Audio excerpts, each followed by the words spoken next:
If you were waiting for the last minute, it has officially arrived. You are officially invited to join us in Fertility Awareness Mastery. This is my 8-week program designed to help you gain confidence using fertility awareness, and we're starting on July the 7th. Whether you're actively avoiding pregnancy or looking to optimize your cycles for conception, we have a spot for you. Are you ready to jump in? Head over to fertilityfriday.com/fam, that's FAM, to register today. Again, that's fertilityfriday.com/fam.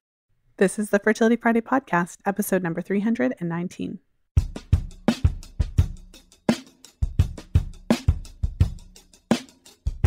Welcome to the Fertility Friday podcast, your source for information about the fertility awareness method and all things fertility. I'm your host, Lisa Hendrickson-Jack. I'm the author of The Fifth Vital Sign and the Fertility Awareness Mastery Charting Journal. I'm a certified fertility awareness educator and holistic reproductive health practitioner with nearly 20 years of experience teaching women to connect to their fifth vital sign through menstrual cycle charting, balancing hormonal health, and optimizing the menstrual cycle without hormones. I'm outspoken about hormonal birth control and its impact on fertility and overall health because you have the right to know how your body works and how artificial hormones disrupt that natural process. I host live coaching programs to help you achieve optimal fertility and health because it's important to have healthy menstrual cycles regardless of whether or not you want to have babies. I'm also a wife and mother of 2 beautiful boys. I know, I'm a busy girl, but I managed to fit it all in. This podcast is designed to empower you to take full control of your cycles, your fertility, and your overall health. And I'm so excited that you're here with us today.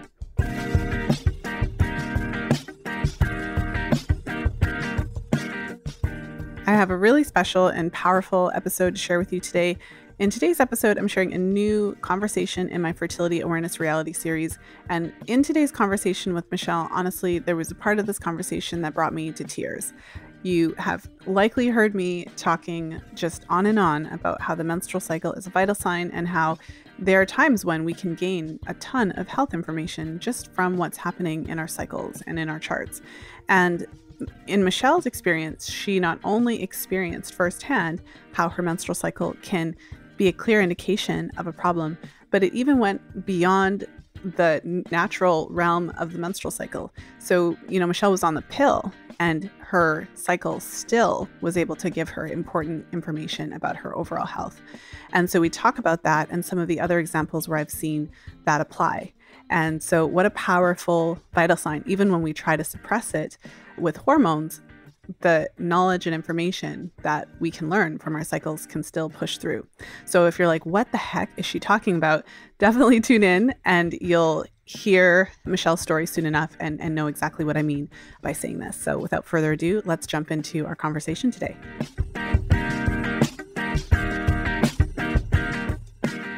And I'm excited to be here today with Michelle. Michelle is part of my current 8-week Fertility Awareness Mastery Live group program. And as we're recording this, we're about midway through the class. So we've been together for a little over a month now. And so I'm excited to have you on the show. Welcome, Michelle. Thank you. I'm excited to be on. Well, I'm glad that you're here. And I always start these episodes by giving you an opportunity to share a little bit about your pill history, period history, birth control history. I shouldn't say pill because everyone hasn't been on the pill, but what basically led you to choose fertility awareness at this stage? So maybe you can let us know when you started, when you had your first period and kind of what happened from there. Sure. So I started my first period when I was 10. I was in 5th grade, and it was not a fun experience. It was actually it was kind of traumatic. Like, I still remember to this day, and I'm still very bitter about how my family welcomed it or did not. And yeah, it was basically like, I got my period. I was very confused. I didn't know what it was. And I went to my mom, and then she's like, okay. And she gathered all my sisters. I have 3 older sisters. And we all gathered in the bedroom.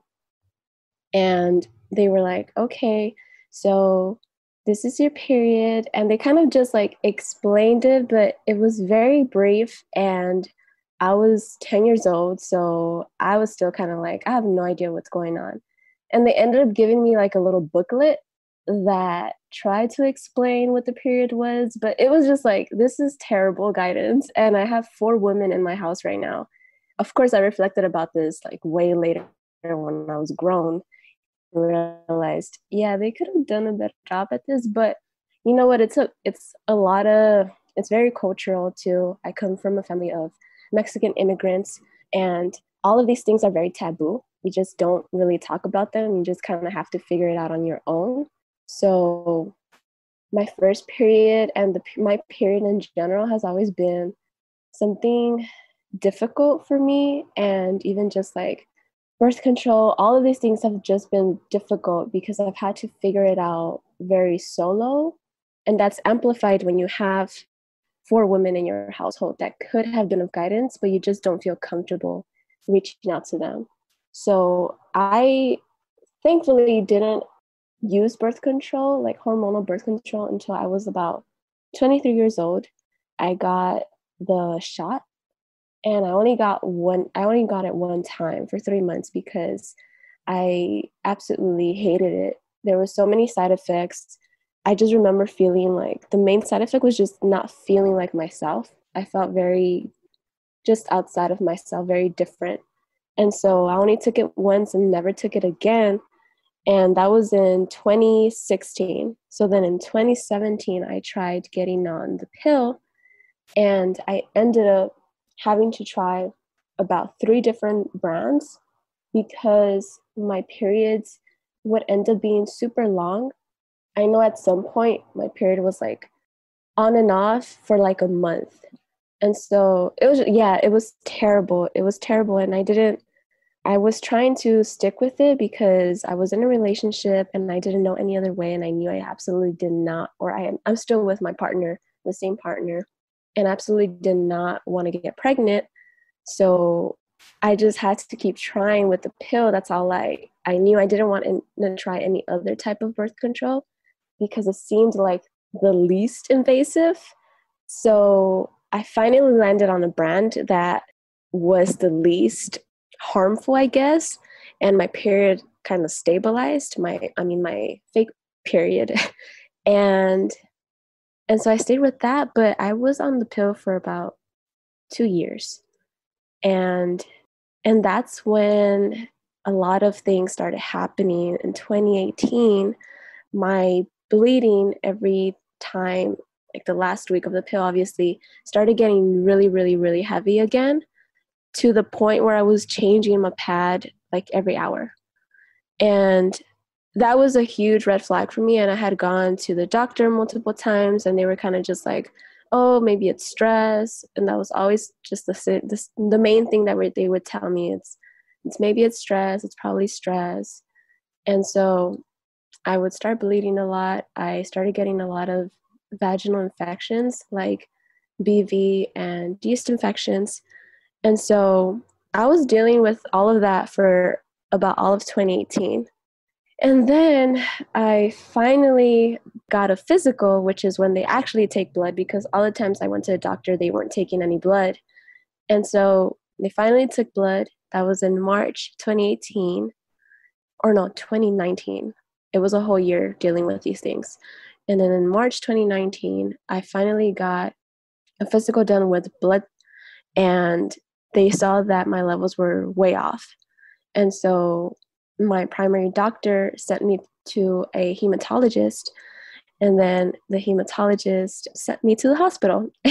And then at the hospital, they basically did a biopsy, a bone marrow biopsy, and diagnosed me with leukemia. And so that's where it kind of came out that all of those symptoms from 2018, they may have been somehow related to the pill as well, but they were definitely related to leukemia, because one of the main side effects is bleeding a lot and getting infections a lot. And so that's when I got off the pill, kind of like forced off the pill. And then they put me on a hormone that would just kind of stop bleeding altogether so that I wouldn't bleed out, because that was one of the very dangerous factors that can happen when you have leukemia. And now I'm not on any hormonal birth control. Now I'm doing fertility awareness method. And I actually found out about fertility awareness method while I was having all these symptoms in 2018 and I didn't know anything about it. And I was kind of thinking, oh, maybe it's the pill. And so that's how I came across FAM, but was always too scared to try it because of the risk factors. Since I just felt like it was so much knowledge that I didn't know how to digest. Mm-hmm. Thank you for taking us through all of that, Michelle. You've been through a lot in a very short, relatively short period of time. And there's a couple parts of your story that I want to go back to. One thing that I think is interesting is that you were on the pill, and so you weren't experiencing like a true menstrual bleed. But still, and I've heard this in similar ways, so I'll give a couple examples, but you noticed that the pill bleeding got a lot heavier. Like when you're on the pill, to have full pad every hour is completely out of the normal, like it's out of the world of normal, and it's just completely insane if I think about it from that perspective, that it's like, oh, it's really stress, when it turned out to be related to such a serious medical condition, leukemia. I'm always just going on about how the menstrual cycle is a vital sign. And I'm always talking about the menstrual cycle specifically that you actually have, not the pill period. But I think for all the women listening, this is yet another example of, even on the pill, I've spoken to a number of women who were on the pill, like, and they continued to take their sugar pill, like their break days, and they would stop getting their period, like the pill bleed. So yeah, like I would say it's interesting, right? Because it applies even when you're on the pill. Like if you notice a dramatic change in your bleeding patterns or whatever, like what would you say about that? I think I remember I told when I was telling one of my friends about how it all went down, like the whole history of it, she was like, do you realize that your vagina saved your life? And Yes. it was very dramatic, but it's very true because at the end of the day, those symptoms related to my reproductive system were what got me to the doctor again and again and insisting and kind of like demanding that we do more because I kept getting dismissed since I'm young. I mean, all the stereotypical things that you hear about patients getting dismissed because they're young, because they're women, because the pain is dismissed. And so I was for sure getting dismissed in the sense that, oh, all of this is probably related to stress. You're way too young to be having to have anything serious. And so it was, yeah, it was definitely, once I reflected on it and thought about, wow, yeah, like my reproductive system, my vagina for sure gave me all the red flags and made sure that I got checked. So in a sense, it did save my life because they were able to catch the leukemia soon enough.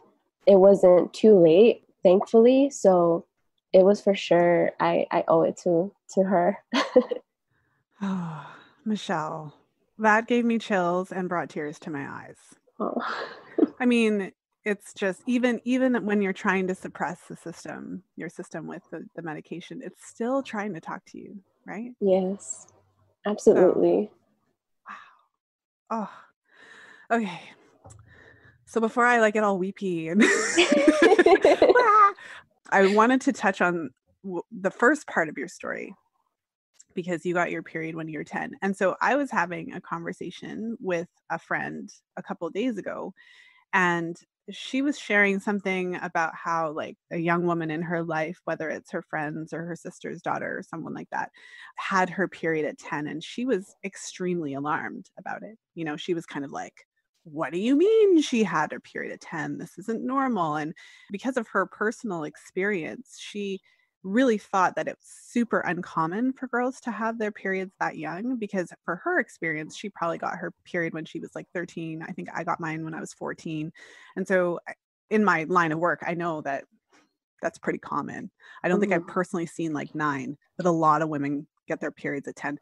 So could you just talk about that a little bit more? Because whenever I see that, because you filled out the long form, whenever I see that, I always think, oh, that must have been so traumatizing.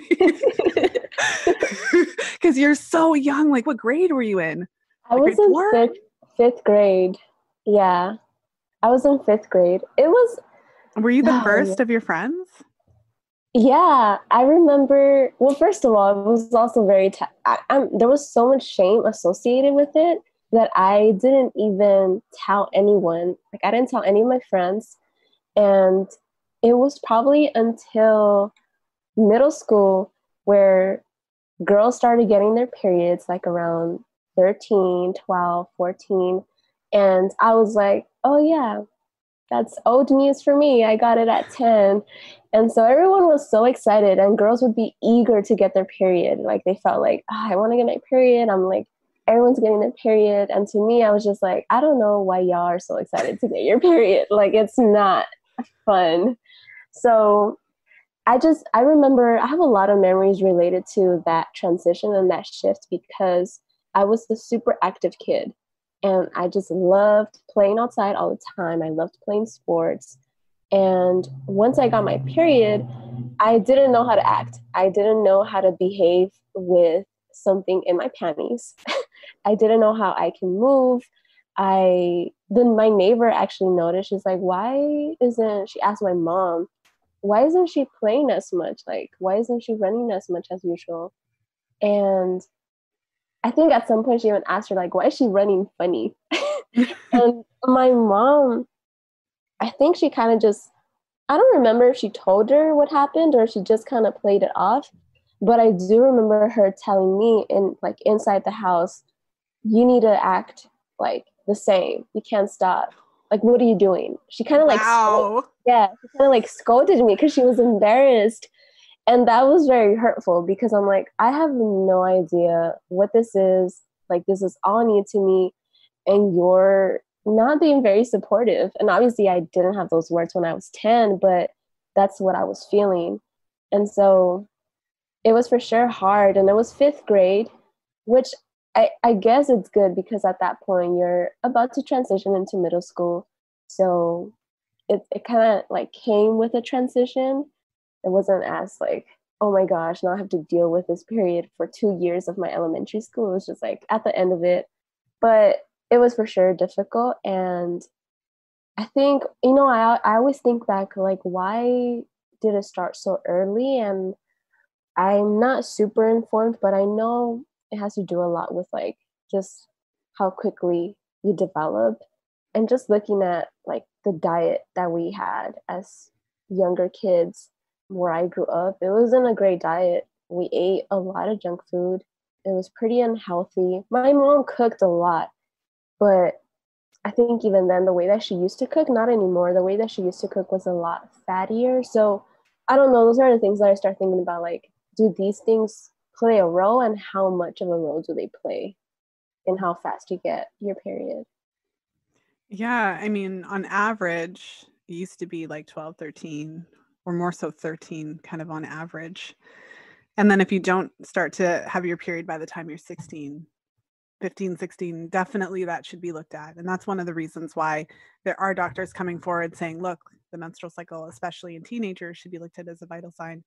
And of course, there's lots of conversations about the fact that our environment is polluted and our, the pesticides, all of everything for women is estrogenic, lotions, everything, all the cleaning supplies, laundry Mm. detergent, all the things. And what is the impact of having all this extra synthetic fake estrogen in our lives? And, it's very possible that one of those side effects is that because of all of these exposures, obviously there's some girls that are getting their periods a lot sooner. So thank you for taking us through that. I really wanted to ask about that because I know that there are women listening who also had their periods really early. My first friend who had her period got her period when we were in grade 4. Mm. And I remember like her making some sort of comment about needing to get a pad. And I'm like, to write on? Like, because I was so young that I didn't even understand. Like, so I got to the age where I was like waiting for it, right? And I was like ready for it. But yeah, so thank you for sharing that because I don't know, maybe I should try to do a compilation episode of first period stories. That might be fun to see. That That might be just fun came for to me. sure. All right, well, let's jump into the session part of our session. So you sent me your chart, so I'm just going to share the screen here. Let me know what is kind of at the top of your mind and what you'd like us to focus on today. Okay, so since this is my first chart that I'm really like putting in all the notations in, and it's kind of like my first trial, the one where I'm really like taking seriously, I'm taking my temperature every day, I'm looking at my cervical mucus every day, and just taking note of things like sleep, vitamins, if I'm taking allergy medicine, alcohol. And I guess the thing that has been standing out to me, or I've kind of just been like waiting for to confirm ovulation and excited and anticipating it.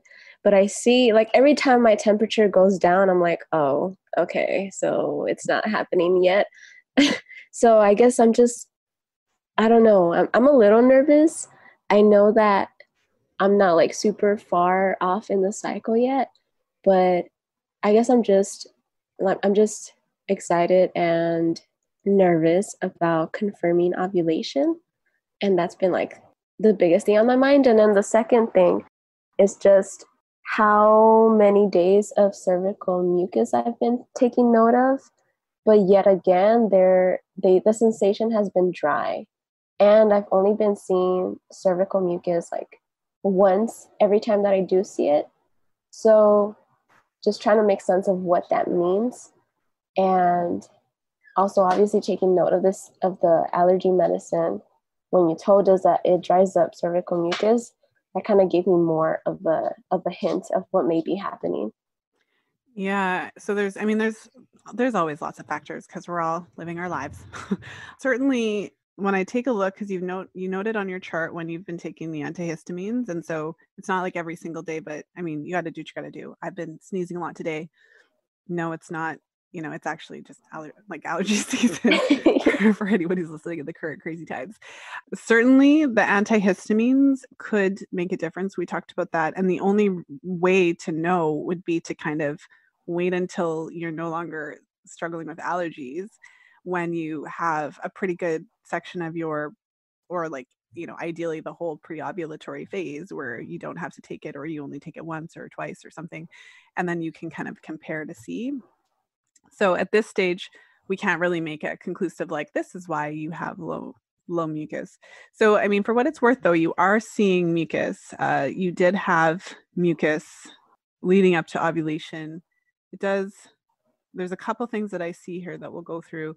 I guess it's kind of like we have to wait 3 days to see if day 15 really was the last day of the peak mucus. But certainly it could be related to the antihistamines, why you are only seeing the mucus that you're seeing, like the stretchy mucus, the one time. Mm-hmm. Let's see here. And then even just thinking about stress, this month has been a lot. So You don't say. yeah, it's been very heavy.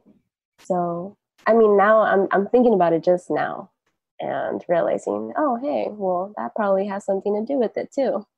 Yeah. Well, so I mean, and then your question around, so when you're wiping, the sensation that you've been noting is dry. So, I mean, if you have a small amount of mucus, it's possible certainly to not experience that kind of lubricative sensation. That just having to do with the fact that you're not seeing very much. Yeah. So, with this being your first cycle, this is kind of helping us to establish at least somewhat of a baseline. And so, your next cycle will be very telling to see if this is the same, or if you have more mucus, or if you see a different pattern. Yes.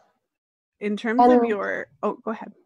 And I guess what makes me hopeful is that I have noticed the lubricative sensation in past cycles. And so I know that I do experience that, but this cycle has just been, since I've been so intentional about recording everything, it's just been very emphasized how dry it's been. Mm-hmm. Well, and the antihistamines, is it typically seasonal at certain times, or is it more like would you say that there was more of an uptick this month, or is it pretty much the same as every month? It's been this spring, there's been like an uptake of it. But those plants, they're yeah, making those out. plants. I know. But in the past, I mean, when it's not spring, I don't really No, I don't take it. So that's when I notice a more lubricative sensation. Okay. Well, yeah. So that's something, well, I'm glad that you're marking it. So that's something that, yeah, I'd encourage you to continue noting. And as I mentioned, it affects clients differently. I've worked with clients who take antihistamines and it's all gone, like dried up for that. Like it's like that's a wrap for that month. We can't rely on mucus. When you're avoiding that means you have to just consider the preovulatory phase potentially fertile because you don't have your mucus marker, especially if you're still ovulating. So we just kind of have to play that by ear. Now, you noted alcohol consumption. So we talked a little bit about this. Everyone is not the same with how alcohol affects their temperatures. And when I take a look, it's not necessarily consistent. Do you have a sense if you drink the night before, does it affect your temperature? Have you noticed anything? Um, I not really. I haven't really noticed a huge shift. Yeah, and also I'm generally trying not to drink alcohol, and so I'm curious to see how next month will look. But even when I do, I personally don't notice a huge shift, but I don't know if you have, I mean, you have more experienced eyes, so I don't know if you can see something that I can't. Well, I mean, it's not, I always say it's not necessarily that conclusive with one chart. It's helpful to Mm-hmm. see patterns, but I'll tell you what I see. So on day 7, you drank alcohol. And so Mm-hmm. you're noting here like that you drank it on that day. So it Yes. wouldn't affect that day's temperature. It would affect the day after. So then on day 8, we have this random high temperature. So all the pre-ovulatory temperatures after your period are kind of hanging out under 97.4. Mm-hmm. And then we got this one day, day 8, that it's high. Day 9 is also the day after you drank a little bit of alcohol, but I mean, so it's a little bit higher, but you also got up a little bit later. Mm-hmm. So, I mean, if it does affect your temperatures, as, it's not necessarily as, what's the word I'm looking for? Significant as I've seen in other charts. But just so that you know, it could be like a factor. Okay. At this stage, I think we need to wait 3 days before we can confirm ovulation because basically what we have are a bunch of temperatures that are mostly below the same range. Other than the one high temperature on day 8, the pre-ovulatory temperatures are all below about 97.5. And I'm not really sure if these two temperatures on day 9 and 13, because they seem a little higher than the rest. I'm not sure Mm-hmm. if there's a reason for that, but it could be related to alcohol, but I don't know. Mm-hmm. And then we have on day 15, we have another high temperature. Day 16 high, and then it kind of drops back down on day 17. And that kind of, and then the last day of your peak mucus was day 15. So at this point, I would say it's possible that ovulation took place around day 15, but we would have to wait at least a couple more days to see what's going on with your temperatures if they remain elevated. Okay. Does that help at all? Yeah, it helps. It helps a lot. Okay, good. Yeah, with the confirming ovulation, I think sometimes the most frustrating part is that when you're in the middle of it, you know, it's like the waiting Mm-hmm. because it's literally one day at a time here. And every day is Yes. 24 hours long. So it's like, where's my data? This is taking too long. Yes. But otherwise, I mean, in terms of charting, you're noting everything. Like, how are you finding it? It seems like you filled everything in. You've noted all your observations. So you've been really diligent about it. Yeah, I mean, it's been since it was hard to get started for sure. But once I got into the flow, it's been a lot easier. And I guess just practicing now, I'm still getting acquainted with how to take note of mucus. So I feel generally confident, but I feel like I still have a lot to like really grasp strongly because I still have to refer to the notebook a lot to kind of like, okay, this is this. But it's been obviously, I feel like I'm getting the reps in, and that's like the best part. Yeah. Well, that's totally normal. I've shared that when I first learned the Justice method, I had the book open to the page with the notations for like 3 months. So there was no memorizing of anything, and that's not necessary. By the time you don't realize you're learning so much while you're learning it. So by the time that you finish this cycle and start your next one, when your next period starts, then you'll just, oh yeah, this is so you'll once you start the next chart, you'll be like, oh wow, yeah, you're a lot further kind of along than you think you are, I would say. Yeah. And tell me about the cervix. So again, like, it's an optional sign. It's not something that everyone needs to chart. When we're in the class together, I always kind of gently encourage you, if you want to take advantage of me and the rest of the ladies. So have you thought about adding it in, or have you given it a shot? I for sure want to add it in.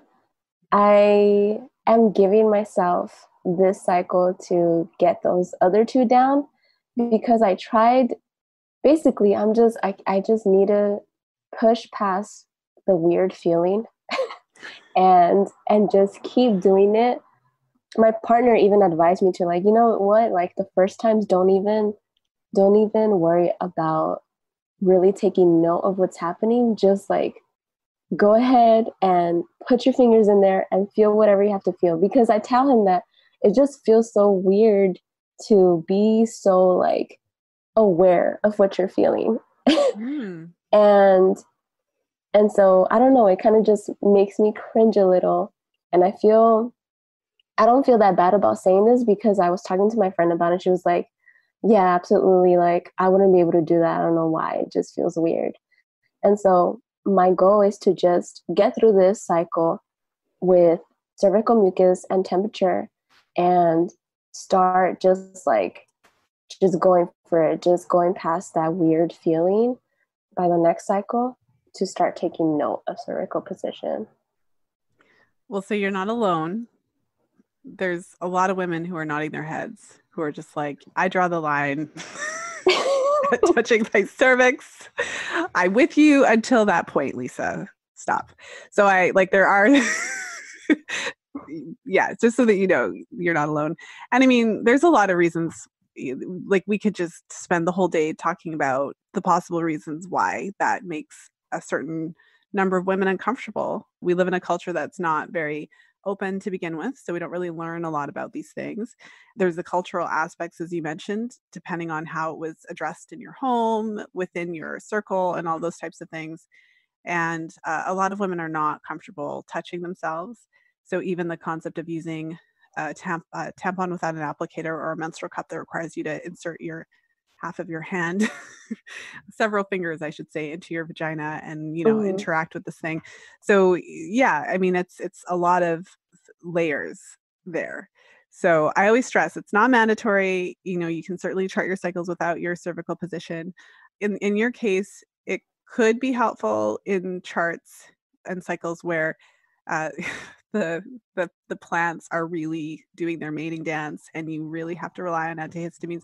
If you have a cycle where the mucus is basically dry, or next to dry, and you still are ovulating, pregnancy is possible in every cycle with ovulation. So even if there's not a lot of mucus, but you're still ovulating and the mucus is suppressed with the antihistamines, you still have to avoid unprotected sex during those days leading up to ovulation, which you wouldn't be able to tell because you don't have any mucus.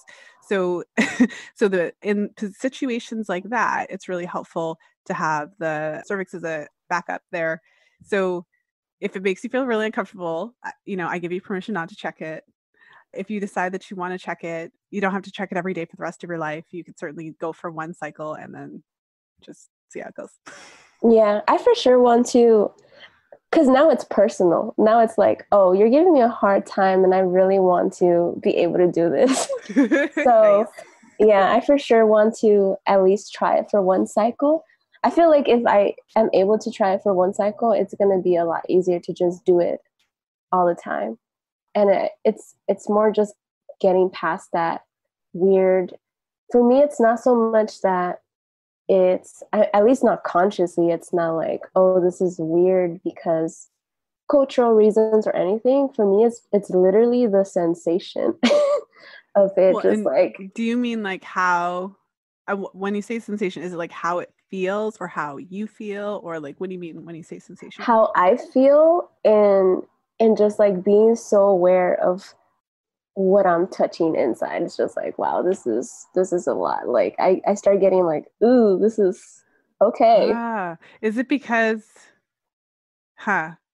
I haven't heard it described that way. So I just want to kind of like make sure that I'm painting the picture for the listeners.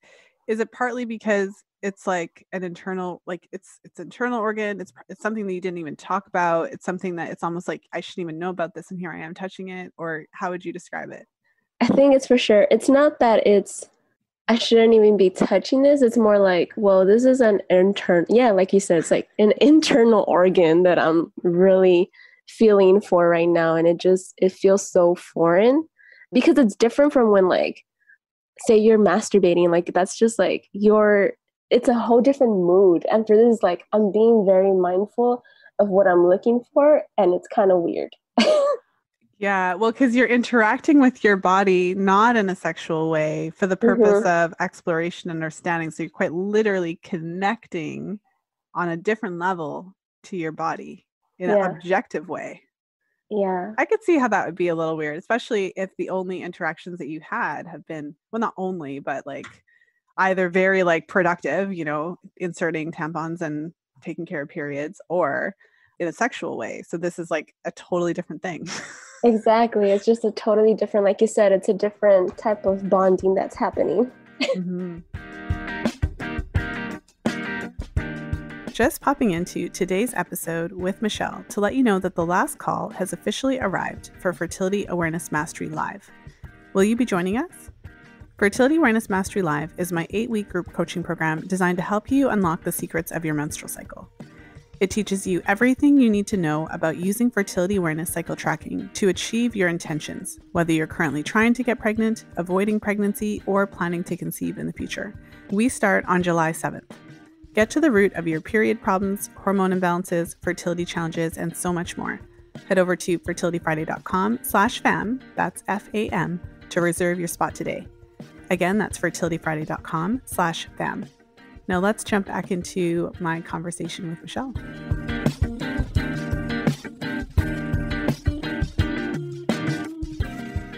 Well, I mean, with charting and all the things that come from it, because it's so interesting how a conversation about fertility awareness leads to all these places. It leads to all these conversations about period products and period positivity and sex positivity, something I talk about here and there on the podcast, but I've obviously focused more on the charting aspect. But there's so many things that kind of come out of charting, because what it does is it's connecting you to that part of yourself that our society seems to be hell bent on suppressing and separating you from.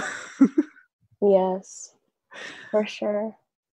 Well, let me know, did you have any other questions about the charting aspects of it or any other challenges that you were finding?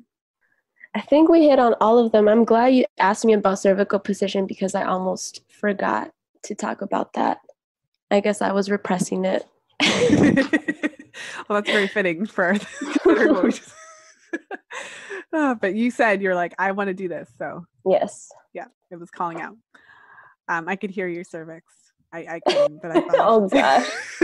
I could hear it crying out. Okay, I'm done. So in our last conversation, which was last week, when you had your hot seat, we talked a lot about period pain. Did you have any kind of reflections or anything from that conversation? So I think I mentioned it in my hot seat, and even just thinking about, again, the story about my first period. I do remember cramps and period pain always being a thing. And again, my sister's kind of like, oh, stop being a baby, we all get them. But for me, it felt, one of the oldest sisters, she was like, no, maybe they're tougher on her. We don't know what she's feeling. Because I do remember just being times up till, as an adult, where it's so much where I need to be in bed for a while.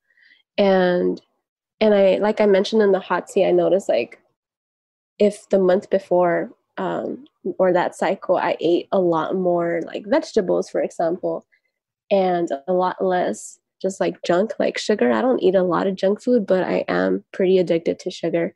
And so when that shift is kind of like emphasized a little more, I've noticed that the period pain is a lot lighter.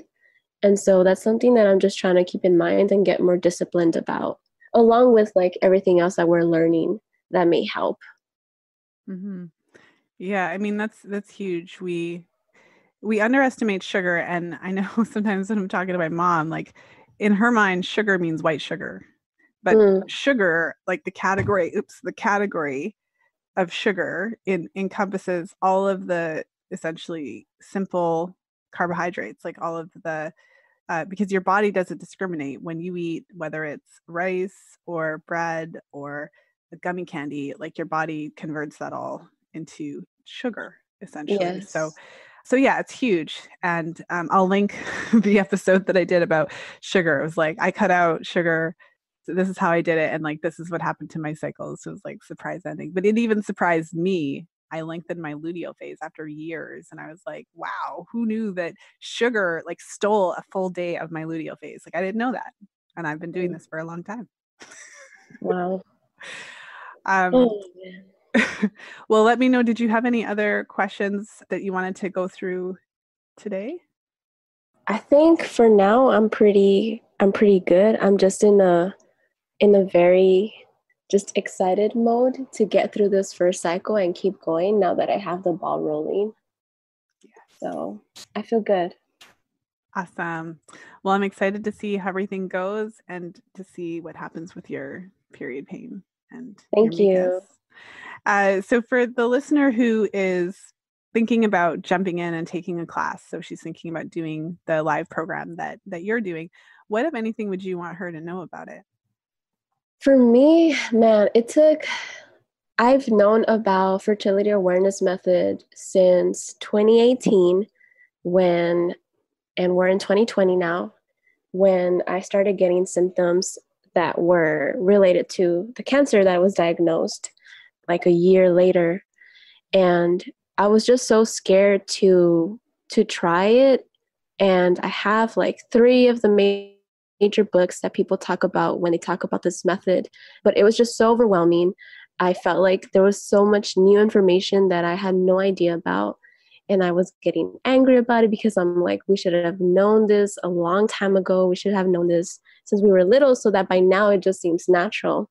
And so just from like trying to do it on my own and trying to do it with like reading and social media posts or just googling, I realized this is really hard, and if I really want to get a good grasp of this, and if I'm very serious about potentially using this method as birth control, which is what I'm doing, then I know I have to find an educator that I believe in and that I trust, and that I trust her work.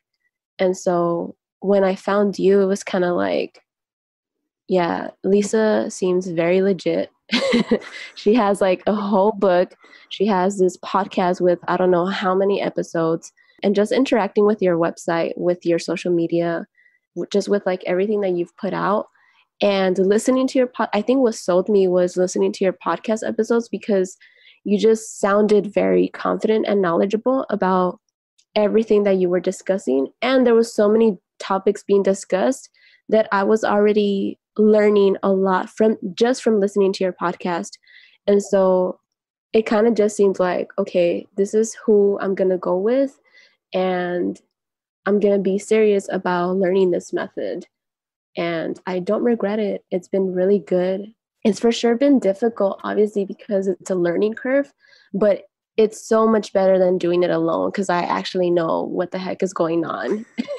And you're there to answer any question that may come up, and also any question that may seem like quote unquote dumb is not a dumb question with you. So it's for sure been a very good space. And not only to be working with you, but also with the other women who are in the class, because you feel like, okay, we're all doing this together. There's other women who are also trying to learn this method and are completely new to it. And so it's just very encouraging, and it doesn't feel isolating anymore. Oh, amazing. Thank you so much for sharing that. So nice. One last question for you. For the woman who is on hormonal birth control of one kind or another, and she's discovered this method and is thinking about it and is kind of on the fence and kind of going through the emotional kind of shift of like, should I come off? When should I come off? How would this work? There's a lot of fear around coming off birth control and trusting a non-hormonal method because it's obviously very different. The way that I describe it often is that when you're on a hormonal method or if you have an IUD inserted, you're making your body resistant to sperm.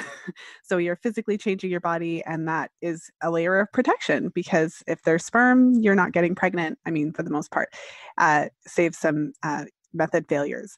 But with fertility awareness, your body is not resistant to sperm, and the whole method is based on your understanding and your actions. So, understandably, there's some fear there. So, for the woman who is there and she's kind of like, I don't know, this is really scary. I don't know if I'm ready to come off birth control. What would you want her to know? Well, first of all, I would say, what got me thinking a lot was, I don't know, I have no idea what this may be doing to my body. And especially as someone who already went through something like cancer, which is the type of cancer I had was a mutation in my DNA. And so for me, it was like, I don't want to be taking something that I have no idea what it's doing to my body in the long term. I don't know. I mean, it may not do anything at all at the end that is very serious, but it's for sure going to be doing something. And it doesn't sit well with me to, first of all, not know what's happening inside my body.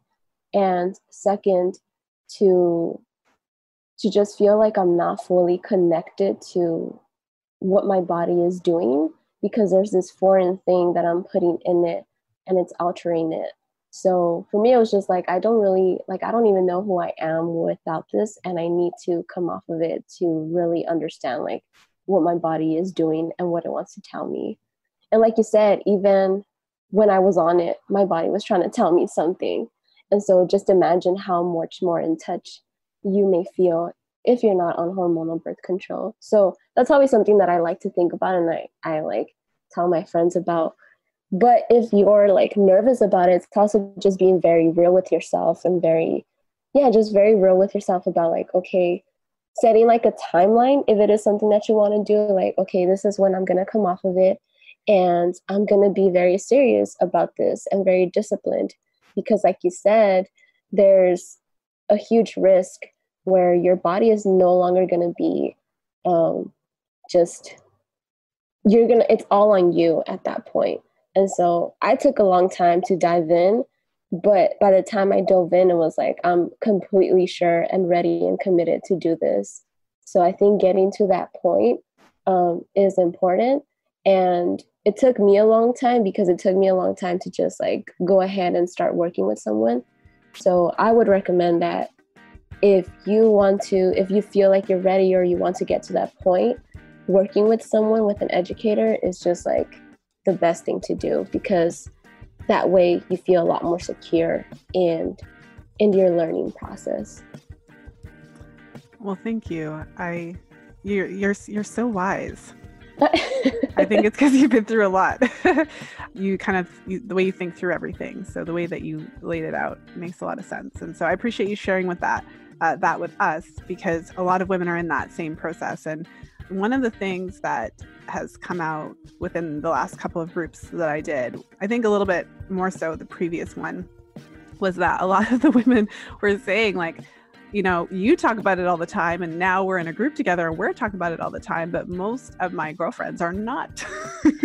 Mm-hmm. And so you're having these thoughts and kind of conflicted feelings, but you don't necessarily, even your best friend may not necessarily be on the same page. So I just love having this platform, being able to have these conversations so that all the women who have been part of the Fertility Awareness Reality Series can share your stories. These are our stories. This is what it really looks like. It's like, This is what it really looks like when you're on birth control. This is what it really looks like when you're considering coming off and you're having to navigate those decisions. And no one here is saying that there's like a right or a wrong way. It's just about having those conversations and really figuring out what's going to work best for you and when and how you're going to do it and all that kind of stuff. So thank you. Thank you.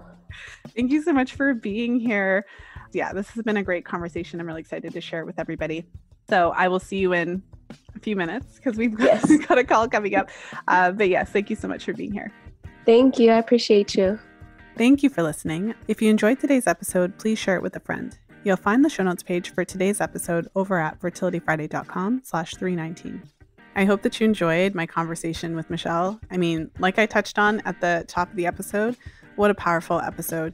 I just want to say a special thank you to Michelle for coming on the show and sharing your experience so openly, honestly, candidly. And I know our conversation will be an inspiration for anyone who has gone through similar health challenges, whether it be something as serious as cancer or other challenges. And again, it just goes to show you that our menstrual cycles are important, whether or not we want to have babies. And from a young age, we should be taught to pay attention to them as such.